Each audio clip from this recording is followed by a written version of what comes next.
Green સાથલમાં તમારું સ્વાગત છે મિત્રો. શું તમે ગુગળનું ઝાડ જોયું છે? આ નાનું કાંટાળું ઝાડ છે જે ગરમ અને સૂકા વિસ્તારમાં ઉગે છે.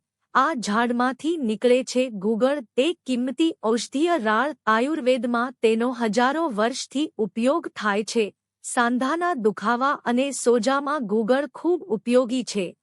તે કોલેસ્ટ્રોલ ઘટાડવામાં અને વજન કંટ્રોલમાં મદદ કરે છે. ગુગળ શરીરને શુદ્ધ રાખે છે અને ઇમ્યુનિટી વધારવામાં મદદરૂપ છે. હવન અને ધૂપમાં પણ ગુગળનો ઉપયોગ થાય છે, જે વાતાવરણ શુદ્ધ કરે છે. પણ ધ્યાન રાખજો, તેનો ઉપયોગ હંમેશા યોગ્ય માત્રામાં કરવો. ઝાડ આજે ઓછું જોવા મળે છે, તેથી તેનું સંરક્ષણ જરૂરી છે. પ્રકૃતિની આ અનમોલ ભેટને ઓળખો અને બચાવો. આવી જ માહિતી માટે ગ્રીન સાથલ સાથે જોડાવો. ધન્યવાદ.